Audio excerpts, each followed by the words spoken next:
বৰপেটা জিলাৰ চেঙা সমষ্টিৰ অন্তৰ্গত মাজৰচৰৰ ফকৰুদ্দিন আলী আহমেদ উচ্চ মাধ্যমিক বিদ্যালয় সপ্তাহৰ যোৱাকালি সামৰণি পৰে। সামৰণি অনুষ্ঠানৰ মুকলি সভাত কেইবাজনো অতিথিয়ে অংশগ্ৰহণ কৰি বিদ্যালয়খনৰ লগতে চৰাঞ্চলৰ শৈক্ষিক পৰিৱেশৰ ওপৰত গুৰুত্ব আৰোপ কৰি ভাষণ প্ৰদান কৰে। বিদ্যালয়খনৰ প্ৰধান শিক্ষক চাবান আলী আহমেদৰ সভাপতিত্বত অনুষ্ঠিত মুকলি সভাত বিধায়ক চেয়াৰমান আলী আশ্ৰাফুল হুছেইন, খোলাবান্ধা জিলা পৰিষদৰ সদস্য আমিৰ হামজা, চেঙা আঞ্চলিক পঞ্চায়তৰ সদস্য আবুল বাছাৰ আনচাৰী, লুইতবৰীয়া মহাবিদ্যালয়ৰ অধ্যক্ষ ডক্টৰ জছিম উদ্দিন আহমেদ, প্ৰবক্তা আব্দুল ৱাহাব, বাগমাৰাছৰ ছিনিয়ৰ ছেকেণ্ডেৰী স্কুলৰ অধ্যক্ষ তাইজুদ্দিন চৰকাৰ, কাৰাইখাটি উচ্চতৰ মাধ্যমিক বিদ্যালয়ৰ ভাৰপ্ৰাপ্ত অধ্যক্ষ বাবৰ আলী, বিদ্যালয় পৰিচালনা সমিতিৰ সভাপতি নজৰুল ইছলামৰ লগতে কেইবাজনো বিশিষ্ট ব্যক্তি উপস্থিত থাকে। সভাত মুখ্য অতিথি হিচাপে অংশগ্ৰহণ কৰি বিধায়ক চেয়াৰমান আলীয়ে বৰ্তমান চৰকাৰৰ শিক্ষা নীতিৰ তীব্ৰ সমালোচনা কৰে। তেওঁ কয়, চৰাঞ্চলৰ অধিকাংশ বিদ্যালয়তে ছাত্ৰ ছাত্ৰী অনুপাতে শিক্ষকৰ সংখ্যা যথেষ্ট কম। বিশেষকৈ বৰপেটা জিলাৰ চৰাঞ্চলৰ উচ্চ মাধ্যমিক আৰু উচ্চতৰ মাধ্যমিক বিদ্যালয়সমূহত শিক্ষকৰ সংখ্যা যথেষ্ট কম হোৱাৰ বাবে বিদ্যালয়সমূহত অধ্যয়নৰত ছাত্ৰ ছাত্ৰীসকলে যথেষ্ট অসুবিধাৰ সন্মুখীন হ'বলগীয়া হৈছে। এই ক্ষেত্ৰত চৰকাৰক দাবী জনোৱা স্বত্তেও কোনো ধৰণে গুৰুত্ব আৰোপ কৰা নাই। কিন্তু চৰাঞ্চলৰ লোকসকলে এটা কথা উপলব্ধি কৰিব লাগিব যে বৰ্তমানৰ পৰিস্থিতিত সংখ্যালঘু মুছলমান লোকসকলে বিভিন্ন পক্ষৰ বাধা নেওচি আগুৱাই যোৱাৰ একমাত্ৰ ৰাস্তা হৈছে শিক্ষা। চৰকাৰৰ পৰিকল্পিত লক্ষ্যপাতমূলক কৰ্মকাণ্ডৰ বিপৰীতে চৰাঞ্চলৰ লোকসকলে এই কঠিন পৰিস্থিতিৰ মোকাবিলা কৰি আগুৱাই যাব পাৰিলেহে তেওঁলোকৰ ভৱিষ্যত সুৰক্ষিত হ'ব। সভাত উপস্থিত থাকি চেঙা সমষ্টিৰ বিধায়ক আশ্ৰাফুল হুছেইনেও শিক্ষাৰ ওপৰত মূল্যৱান ভাষণ দিয়ে। News desk report, MT news.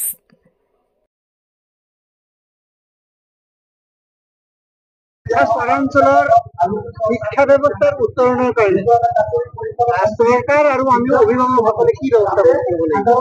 প্ৰথম কথা, মই ৰাইজক আহ্বান জনাম যে অকল পৰামৰ্শাপেক্ষী বা চৰকাৰৰ ওপৰত ভৰসা কৰাটো বাদ দিয়ক। এই ল'ৰা ছোৱালীবোৰ আমাৰ কাৰণে হীৰা বা সোণস্বৰূপ। চৰকাৰৰ অৱহেলাৰ কাৰণে, চৰকাৰে শিক্ষক নিযুক্তি দিয়া নাই কাৰণে বা পৰ্যাপ্ত শিক্ষানুষ্ঠান স্থাপন কৰা নাই কাৰণে আমি আমাৰ সোণ বা হীৰাবোৰক ধ্বংস হ'ব দিব নোৱাৰোঁ। সেইকাৰণে মই সকলোকে আহ্বান জনাওঁ যে আপোনালোকে কোনোবা শিক্ষানুষ্ঠানত যদি শিক্ষক কম আছে, আমাৰ সমাজৰ বহুতো বিশেষকৈ বোৱাৰীসকল শিক্ষিত আছে, তেওঁলোকক বিনা বেতনে স্কুলবোৰত শিক্ষকতা কৰিবলৈ দিয়ক। কোনোবা যুৱকে যদি পাৰে তেওঁলোককো দিয়ক।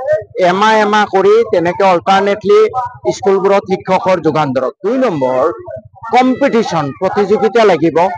আমাৰ ইয়াত যিমান বেছি পৰা যায় ব্যক্তিগত খণ্ডৰ ইংলিছ মিডিয়ামৰ স্কুল স্থাপন কৰক।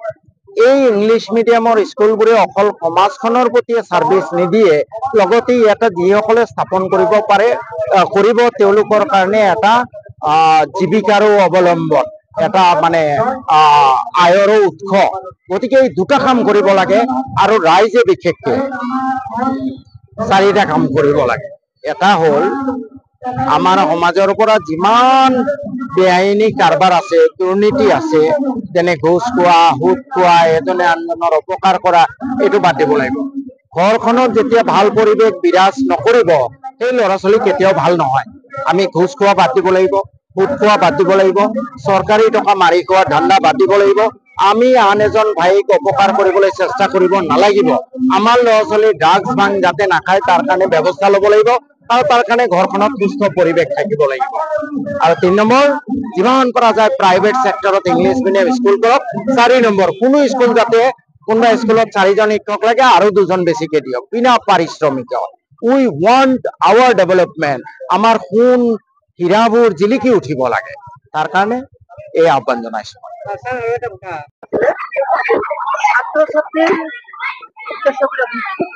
ছাত্ৰ ছাত্ৰীক উদ্দেশ্য কৰি মোৰ ক'বলগীয়া এইটোৱেই, মই অন্যান্য বছৰৰ দৰে এইবেলিও বিদ্যালয় সপ্তাহ উদযাপন কৰিছিলোঁ উলহ মালহেৰে। মনত খুব এটা আশা লৈ যে আমি এই ছাত্ৰ ছাত্ৰী বিলাকৰ ভিতৰত যিবিলাক লুপ্ত প্ৰতিভা সেইবিলাক বিকাশ কৰাবৰ কাৰণে আমি যথেষ্ট চেষ্টা কৰিলোঁ আৰু আমি ছাকচেছ হৈছোঁ। ইয়াৰ জৰিয়তে আমাৰ বিদ্যালয়ৰ কিছু অভাৱ অভিযোগ আছিল, যিবিলাক অভাৱ অভিযোগ আমি বিধায়ক তথা পঞ্চায়তৰ প্ৰতিনিধিসকলক জ্ঞাতকৰণ কৰিবৰ কাৰণে আমি তেখেতসকলক আহ্বান জনাইছিলো। যথেষ্ট পৰিমাণে সঁহাৰি পাইছো। পঞ্চায়ত প্ৰতিনিধিসকল আহিছে, দুখন আমাৰ সমষ্টিৰ বিধায়ক মহোদয় আহিছিল, তেখেতসকলক আমি অৱগত কৰাব পাৰিছো। তেখেতসকলক পূৰ্ণ আশ্বাস দিছে আমাৰ অভাৱ অভিযোগখিনি পূৰ্ণ হ'ব। আমি ল'ৰা ছোৱালীসকলৰ ভৱিষ্যত দীৰ্ঘায়ু কামনা কৰিছো, যাতে তেওঁসকলে লেখা পঢ়াত ভাল কৰিব পাৰে, পৰীক্ষাৰ ৰিজাল্ট ভাল কৰিব পাৰে, আমাৰ স্কুলৰ সুনাম কঢ়িয়াই আনিব পাৰে। প্ৰতি বছৰে আমি যেন এনেকুৱা অনুষ্ঠান অনুষ্ঠিত কৰিব পাৰো, তাৰ কাৰণে আমি আশাবাদী। ডাঙৰ সমস্যা হৈছে বিদ্যালয়ত শিক্ষকৰ পূৰ্ণ অভাৱ, বিৰাট অভাৱ। আমাৰ নিয়ম মতে গভৰ্ণমেণ্টৰ ৰুল মতে 20 জন শিক্ষক লাগে।